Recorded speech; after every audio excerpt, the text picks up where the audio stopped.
On va pouvoir débuter. Bonjour à tous et à toutes, voilà. En l'absence de Leïla, Albertine et moi avons préparé ce culte ce matin. Voilà. Leïla, la semaine dernière, était à Thésée. On peut avoir une petite pensée pour elle. J'espère que son séjour a été enrichissant pour elle et pour les jeunes qu'elle accompagnait. Voilà, donc nous allons faire une petite introduction musicale avant d'entrer dans la liturgie.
En prière d'ouverture, je vous propose cette ouverture justement en direction des autres.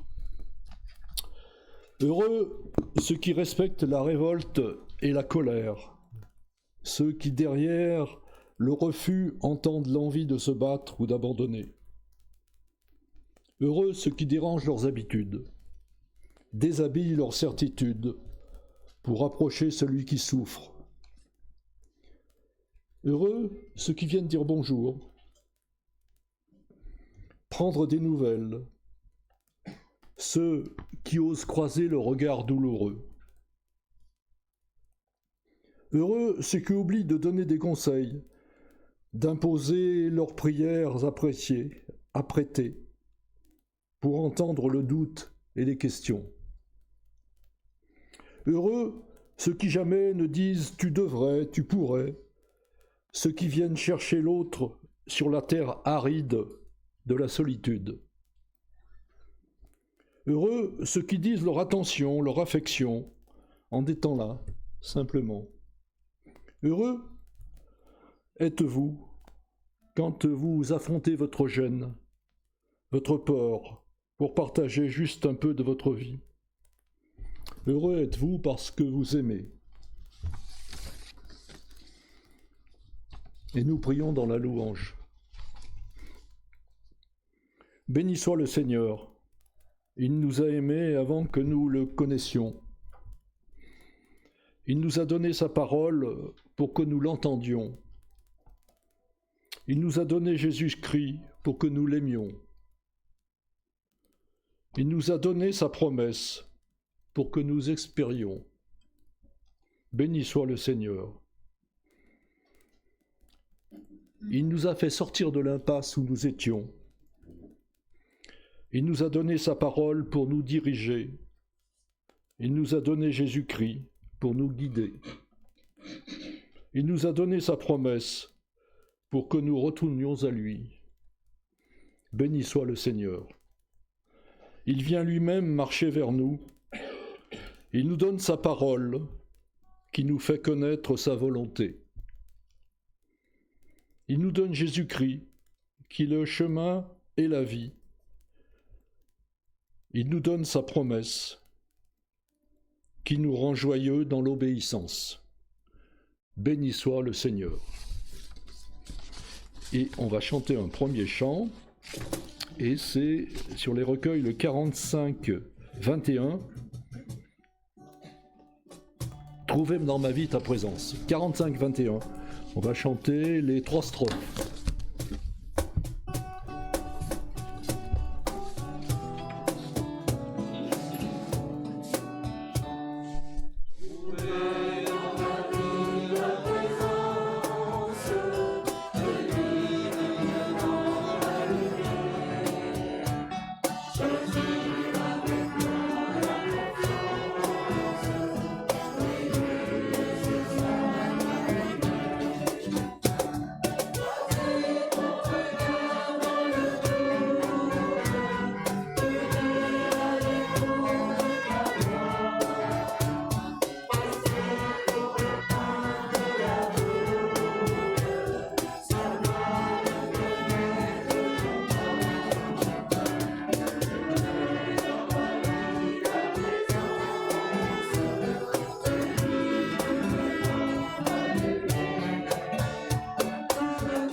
Je vous prie de vous asseoir.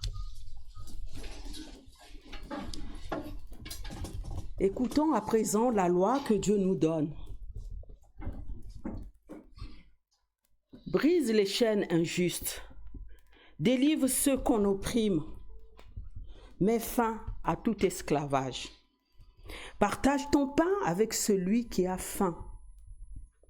Préoccupe-toi du malheureux sans abri et ne te détourne pas de ton prochain. Amen.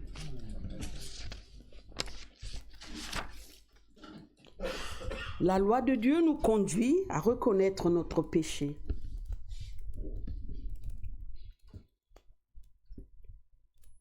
Père, pardonne-nous. Tu as mis sur nos chemins des affamés. Nous n'avons songé qu'à notre faim. Tu as mis sur nos chemins des assoiffés de tendresse et nous sommes restés attentifs au seul battement de nos cœurs. Tu as mis sur nos chemins des frères et des sœurs à consoler et nous n'avons pleuré que sur nous-mêmes.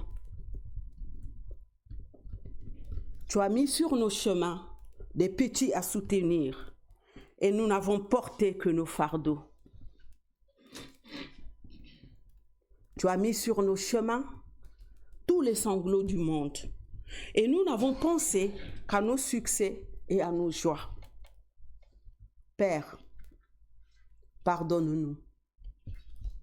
Donne-nous de pouvoir offrir désormais le pain, l'espérance et la joie à ceux qui croisent nos chemins. Amen. Et nous chantons au 49-17, quand le soir descend, les 3 strophes. On peut se lever.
Nous restons debout pour accueillir le pardon de Dieu. L'apôtre Paul déclare, « Si quelqu'un est en Christ, il est une nouvelle créature. » Cette promesse est pour nous. Lorsque nous doutons sur notre chemin, lorsque nous nous sentons indignes, lorsque nous plions sous la routine ou la difficulté de la vie. Cette nouvelle création n'est pas le fruit de nos repentirs ou de nos efforts. Elle est l'œuvre du Seigneur, crucifié et ressuscité. Celui qui demeure chaque jour à nos côtés, quoi qu'il arrive, jusqu'à la fin des temps. Que Dieu nous mette au cœur l'assurance de son pardon et qu'il nous donne à marcher dans son royaume. Amen. Amen. Pardonnés et assurés de l'amour de Dieu, nous pouvons à présent confesser notre foi.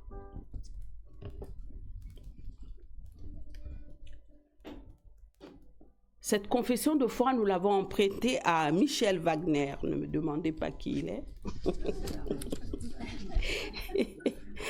Voilà.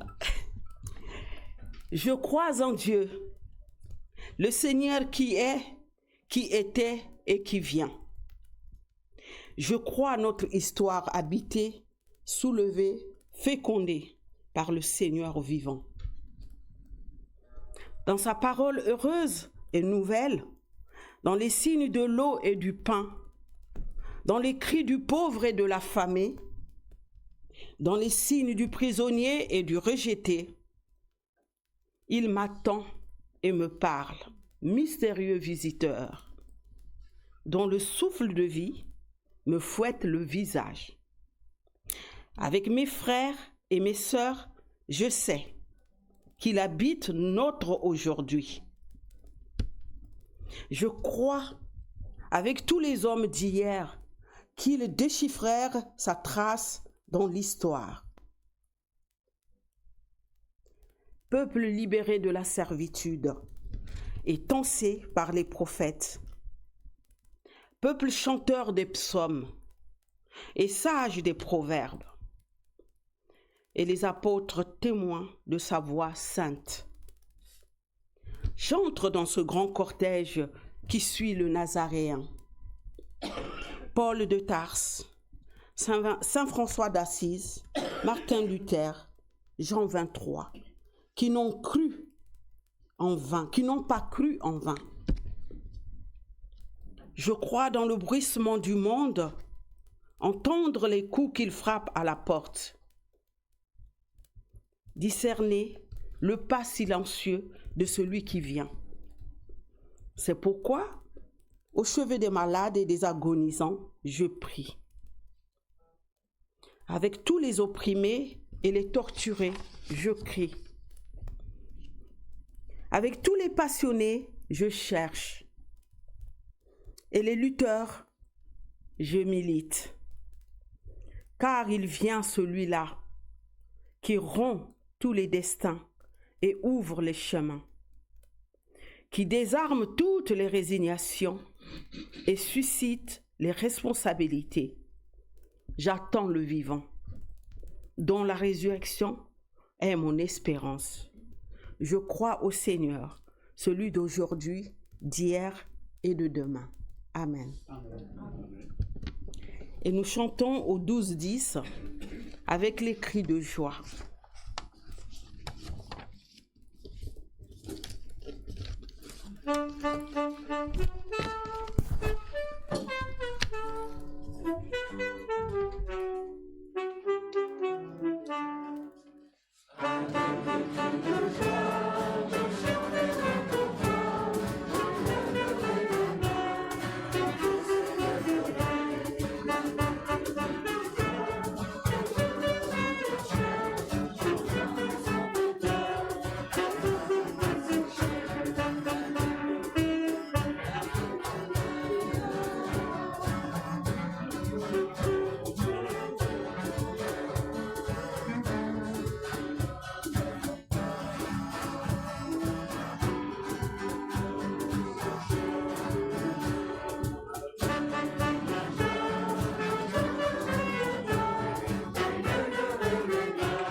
Avant la lecture biblique, nous prions.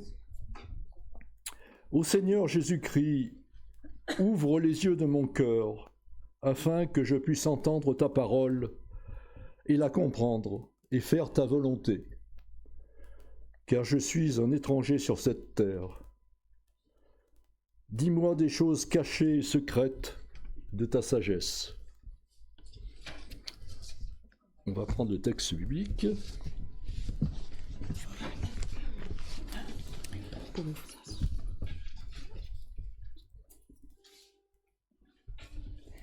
Le texte est tiré du deuxième épître de Paul aux Corinthiens, au chapitre 7, du verset 2 au verset 16.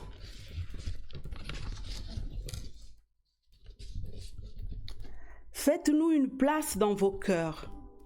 Nous n'avons fait du tort à personne. Nous n'avons ruiné personne. Nous n'avons exploité personne. Ce n'est pas pour vous condamner que je dis cela, car je l'ai déjà fait, je l'ai déjà dit. Vous êtes dans nos cœurs, à la mort, à la vie. Grande est ma confiance en vous, grande est la fierté que je dis de vous. Je suis tout rempli de consolation, je suis débordé de joie dans toutes nos détresses. En fait, à notre arrivée en Macédoine, nous n'avons pas connu de détente, mais toutes sortes de détresse. Combat au dehors, crainte au dedans.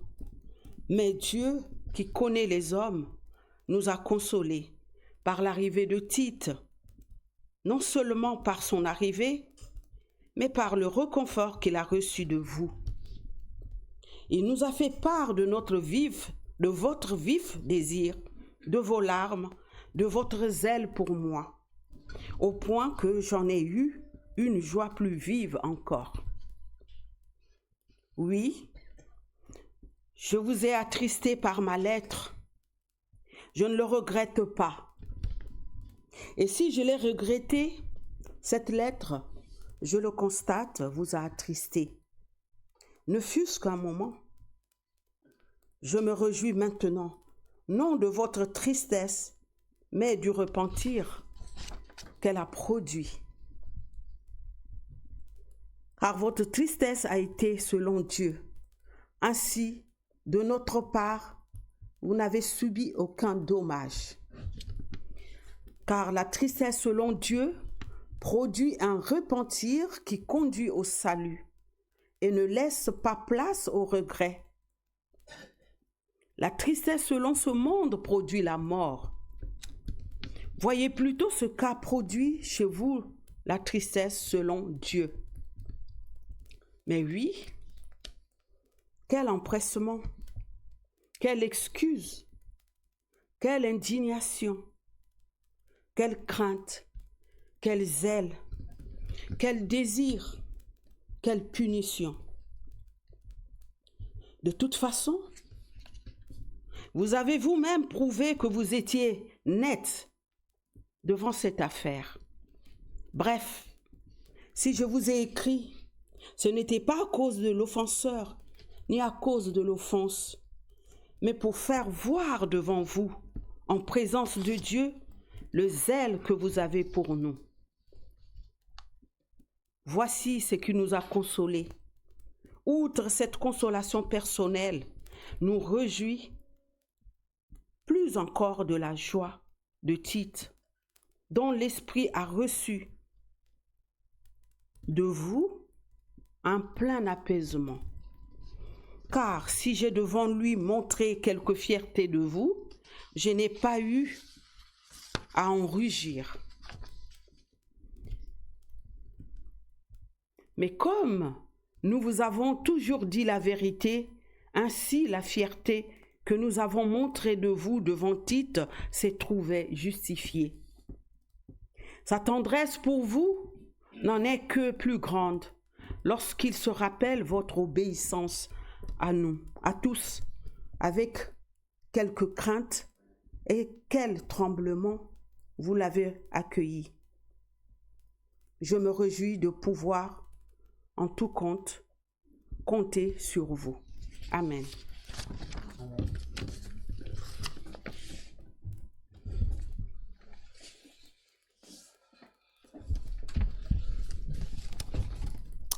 Voilà. Donc, c'était mieux avant. Cette antienne, vous l'avez peut-être entendu, peut-être avez-vous même répété vous-même. C'était mieux avant. C'est parfois vrai. Hein, si on dit qu'avant le Covid, c'était mieux qu'après, c'est une vérité. Mais ceux qui emploient cette expression, ils mettent toutes les composantes de notre vie. Donc nos parents ont sans doute dit c'était avant, leurs grands-parents, etc. Et en remontant dans le temps, les générations précédentes qui ont répété ce mot, on devrait aller vers une société idéale où tout le monde s'aime et se respecte, une espèce de société de bisounours. Et tel n'est pas le cas, et c'est là que je voulais en venir. À Corinthe, il y a 2000 ans, dans cette église si chère à Paul, qu'il a créée lui-même et qui est en crise interne au point de menacer sa survie. Mais d'après le texte, si les conflits existent, l'essentiel c'est de les surmonter et de trouver une issue à la crise. Ainsi, d'un conflit peut naître un renouveau, une résurrection, une résilience. Quels étaient donc les problèmes de cette église de Corinthe? On n'en sait pas trop dans ce texte. Simplement, Paul nous dit qu'il y a bien eu une offense qui lui a été faite d'un membre de l'église, mais c'est pas ça le problème. Il y a donc un conflit, pour simplifier, entre les membres de l'église de Corinthe et Paul. Mais ce conflit ne se règle pas dans la confrontation violente. Il n'y a pas de règlement de compte. Et en plagiant, alors là, je vais faire un peu de l'humour, mais bon, en plagiant le titre d'un western célèbre, on pourrait dire « Il n'y a pas de règlement de compte à Hockey Corinthe ». Excusez-moi pour le mot, mais j'ai pas pu résister. Donc pas de règlement de compte à Hockey Corinthe. Il n'y a pas face à face un procureur impitoyable et une assemblée fautive. C'est par le dialogue réservé, par l'écoute attentive, que Paul rétablit le dialogue.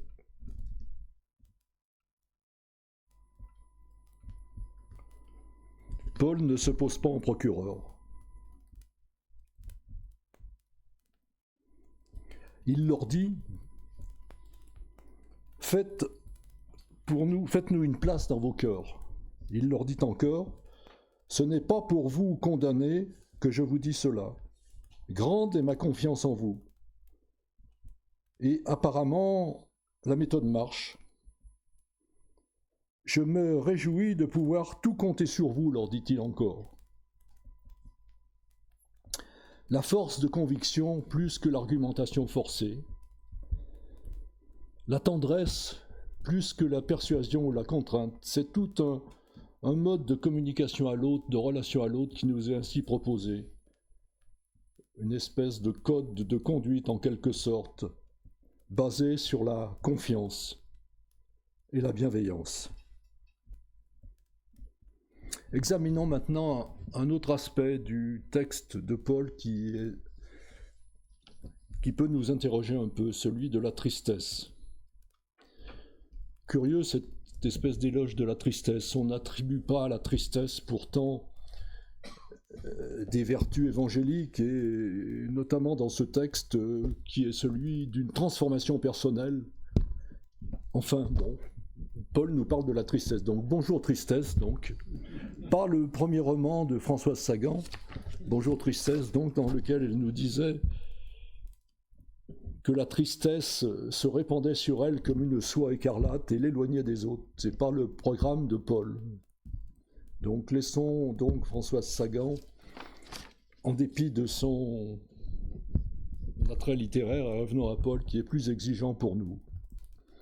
On imagine bien que dans le contexte de cette époque, triste devaient être les membres de l'église de Corinthe se rendant compte de leurs fautes, et triste devait être Paul qui se rendait compte de la situation de cette communauté qu'il aimait tant, qu'il avait fondée. Paul oppose la tristesse du monde à la tristesse de Dieu. La tristesse du monde, selon lui, conduit à la mort. La tristesse de Dieu conduit à l'espérance.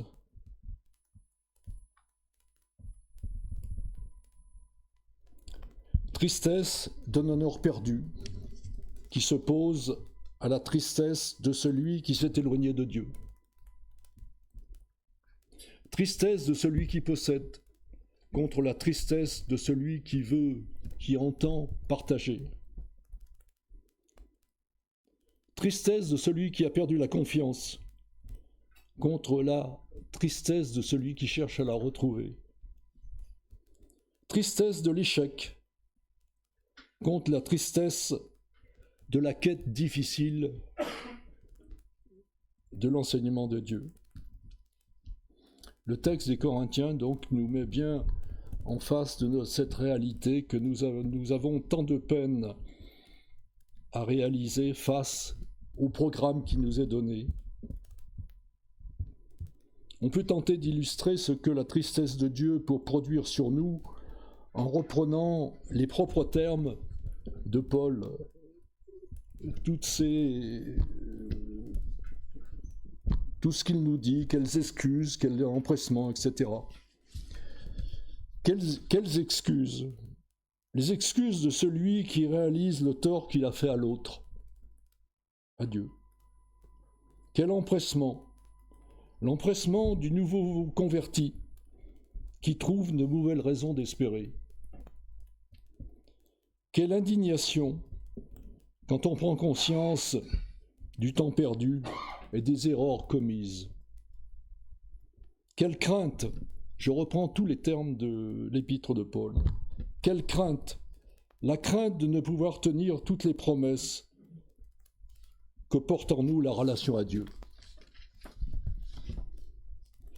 Quel désir, le désir de rester fidèle à sa parole. Quel zèle, le zèle qui nous anime quand on se sent porté par une force qui nous dépasse. Quelle punition, sans doute celle de se trouver dans un désert d'absence de Dieu. Ainsi donc, dans ce texte, nous sommes sur la frontière indécise où nous pouvons basculer soit dans le désespoir, soit nous tourner vers l'espérance, soit aller dans la tristesse du monde, soit aller dans la tristesse de Dieu. Et nous sommes invités à choisir notre chemin, car au bout de ce chemin, il y a la grâce et la réconciliation. Un verset résume bien, sans doute, le climat qui règne pendant cette période dans les premières églises chrétiennes, qui n'ont pas encore le nom de chrétiennes, mais qui vont le devenir. Ainsi, au verset 5, il est dit « Combat au dehors, craintes au dedans ». Combat au dehors. Ces luttes intestines à l'intérieur de ces églises ont forcément une répercussion dehors sur le climat social, économique, sur les relations entre les autres. Et d'ailleurs, à Colosse, à Thessalonique, en Galatie, il y a aussi des problèmes. Crainte au dedans. C'est la crainte qui a sans doute habité les membres de cette paroisse, de cette église. Comment travailler à l'avènement du règne de Dieu quand on passe son temps à se corréler? Et ces combats au dehors et ces craintes au dedans peuvent être les nôtres aujourd'hui. Par rapport aux violences, à la guerre qui dévaste le monde, on se pose des questions. Où est Dieu? Que fait-il? Pourquoi le mal si Dieu est bon? Et on cherche des réponses dans la Bible, ce que nous essayons de faire aujourd'hui, en oubliant parfois peut-être, comme l'ont dit certains théologiens, que la Bible n'est pas une réponse à des questions toutes faites, des réponses toutes faites à des questions, mais c'est plutôt un livre de questions, et de questions à condition de se poser des bonnes questions. Et donc on trouve des réponses si les questions sont bonnes. Et par rapport au bon questionnement, avant de conclure, je voudrais vous lire le témoignage d'une jeune femme qui s'est sortie de la drogue et de l'alcool et nous dit de la façon dont elle l'a fait. Je la cite. « Dans la vie, il y a des questions qui ne trouvent pas de réponse. Pourquoi le suicide d'un enfant? Pourquoi le deuil d'un être cher? J'ai passé des semaines et des mois à me demander pourquoi. Et puis une nuit, au cours d'une nuit blanche à l'intérieur de moi, j'ai entendu comme une voix. Celle-ci me disait « Ne demande pas pourquoi, mais comment. » C'est ce que j'ai fait. Comment vais-je traverser ces épreuves? Comment vais-je être capable de remplir tous ces engagements? Ainsi, ces questions peuvent être les nôtres. Non pas pourquoi Jésus ne fait-il pas la paix sur la terre, mais comment puis-je mettre la paix en moi et dans ma relation avec les autres? C'est par la foi et l'espérance en un univers réconcilié que nous pourrons combattre, que nous pourrons nous affronter ces combats au dehors et ces craintes au dedans dont parle le texte, pour l'émergence du royaume de Jésus-Christ. Non pas celui qu'il va nous donner, qu'il va réaliser pour nous comme par magie, mais celui que nous sommes appelés à construire avec lui.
On va chanter le 21-15. Venez le célébrer, on peut se lever.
On va prendre un petit moment d'annonce et d'information, voilà.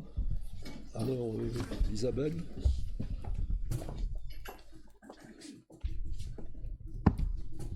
Bonjour. D'abord, une triste nouvelle, certains le savent déjà, mais Marjolaine Westphal est décédée récemment et la cérémonie aura lieu ce mardi à 10h ici, en présence de François Stenberger. Sinon, comme Jean-Paul vous l'avez dit, Leïla est en vacances. Pas grand-chose cette semaine. Pour Jeep, juste le repas vendredi. C'est une soirée prière pizza, si j'ai bien compris, au 150 cours Gambetta. Pas rien ici. Le 23 mars, c'est l'AG. Il y a les convocations ici. Pour tous ceux qui sont là, merci de les prendre. Ça me fera des timbres en moins à acheter. Il n'y a pas de petites gouttes, nous a dit le colibri. Et sinon, après le culte, il y a le repas partagé, pour tous ceux qui le souhaitent.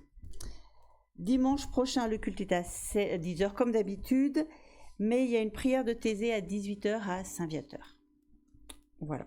Je voulais aussi vous rappeler que le 18 mars, c'est la prochaine soirée Net for God à 20h30 ici, animée par Joël et le Chemin Neuf. S'il y a d'autres annonces. Oui. Ah, le 22 mars, c'est l'après-midi. Entretien du parc. 13h30.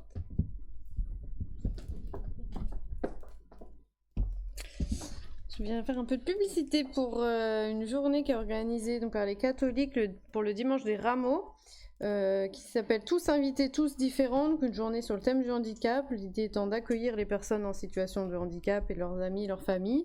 Donc je laisse des flyers dans l'atrium pour un petit peu les informations des animations prévues sur la journée et le lien pour s'inscrire pour participer à cette journée. Donc dimanche des rameaux, donc c'est le 13 avril. Bon, c'est le moment de le prendre. C'est pas le 22 mars le parc, c'est le 15 mars.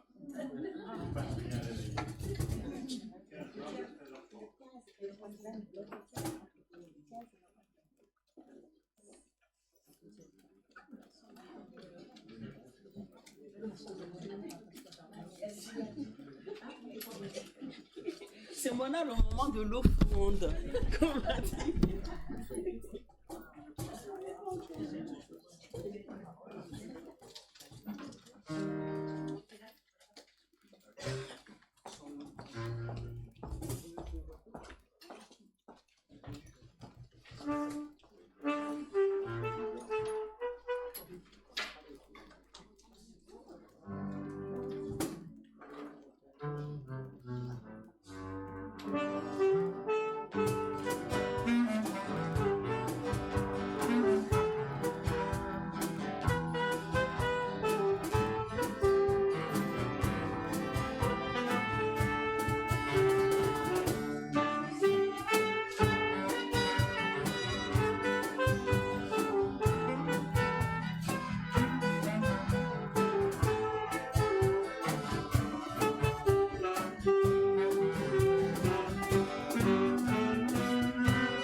On va rentrer dans la liturgie de la Sainte Seine.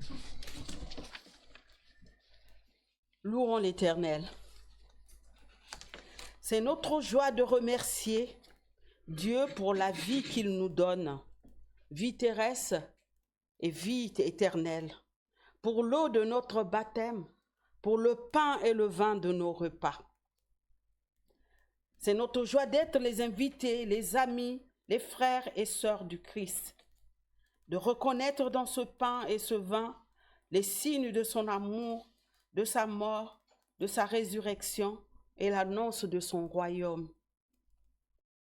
C'est notre joie d'attendre la venue de l'Esprit Saint, afin qu'avec ce pain et ce vin, nous recevions la vie qui vient de Dieu. et que nous ayons communion les uns avec les autres. C'est notre joie de chanter ta grâce. Alors, nous allons chanter au 5107. Ensemble, nous allons chanter, c'est le titre. Ça correspond bien.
La veille de sa passion, Jésus se mit à table et les apôtres avec lui.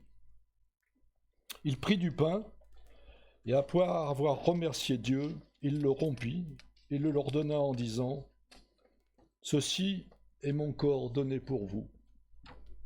Faites ceci en mémoire de moi. » Il leur donna de même la coupe après le repas en disant : « Cette coupe est la nouvelle alliance en mon sang versé pour vous. » Nous prions. Père, au moment de nous approcher de cette table, nous nous souvenons de Jésus-Christ. Il a habité parmi nous. Il a donné sa vie pour nous. Nous nous réjouissons de sa résurrection, qui nous donne l'assurance de sa présence auprès de nous, tous les jours, en particulier à cette table où il nous invite. Nous attendons le jour où son règne sera rétabli sur l'univers tout entier, que nous puissions, par ton esprit, communier au corps et au sang de son Fils, et qu'ainsi, unis à lui, nous portions la lumière, la paix et l'espérance.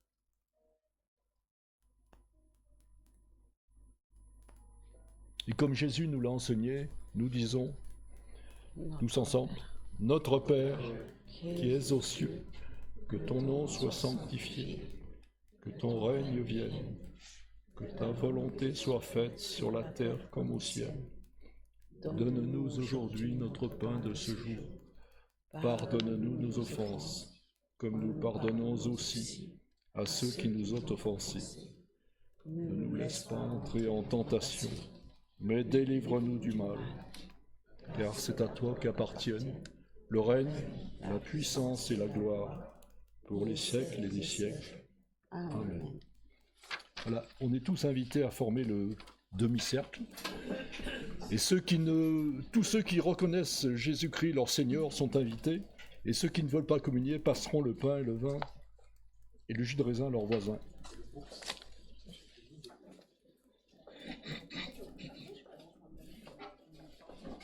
C'est toi? Tu prendras la coupe. Non, c'est toi. Moi, je prends la coupe. Voilà. Tu romps le pain. Tu romps le pain.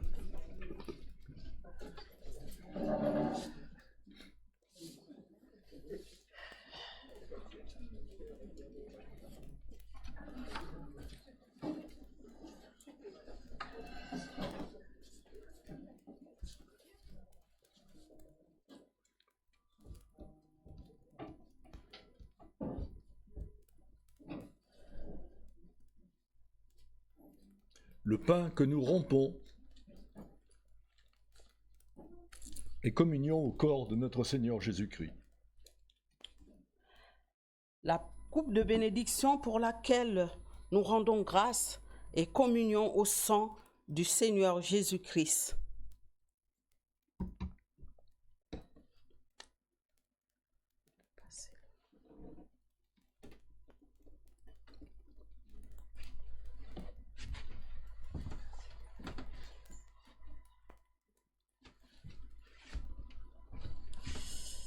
Bah, ils vont chercher, là, c'est pas nous le...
Il n'y en a pas.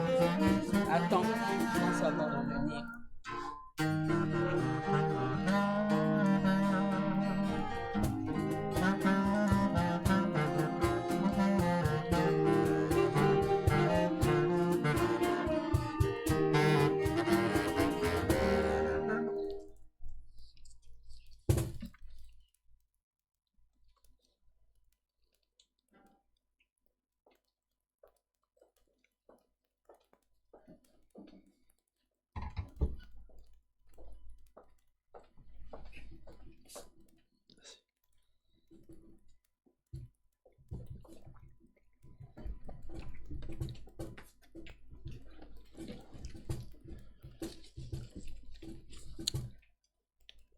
Nous prions pour rendre grâce à Dieu. Nous te remercions, Père, pour ce repas que nous avons pris ensemble. Accorde-nous de vivre de cette nourriture, de te célébrer toujours avec joie et d'être aussi témoin de Jésus-Christ. Vous pouvez reprendre place. Et nous allons... C'est toi. Oui.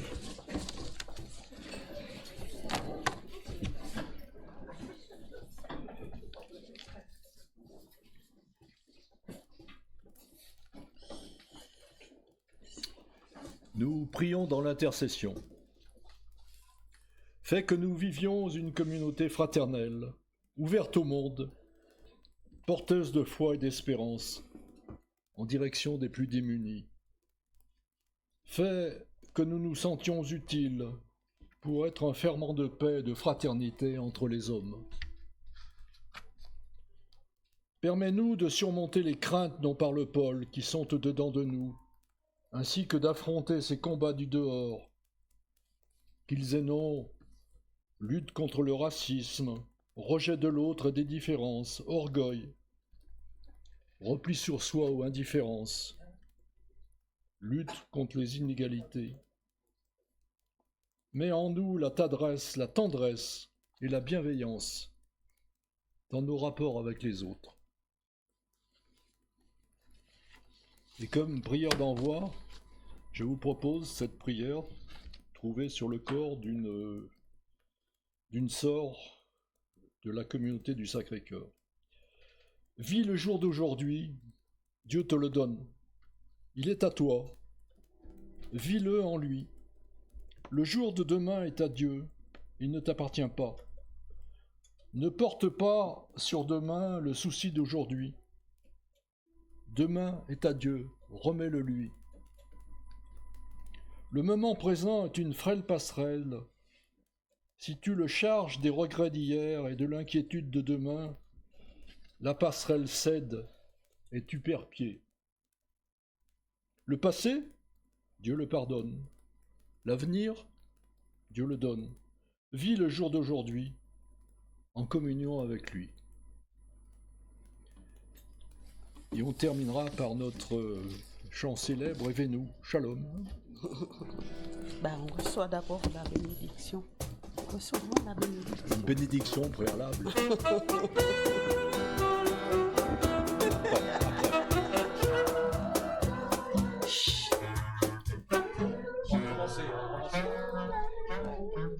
On recommence. Donc, on reçoit la bénédiction de la part de Dieu d'abord. Faisons les choses dans l'ordre. Allez, vas-y là. Recevons la bénédiction de la part de Dieu. Le Père. Le Père vivifie en nous la grâce qui nous est offerte. Le Christ ressuscité accompagne toute notre vie. L'Esprit nous fait participer dès maintenant au monde nouveau. Allons avec la force qui nous est donnée. Et là, on peut accéder au chant final. Allons-y pour élever.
Bon dimanche à tous.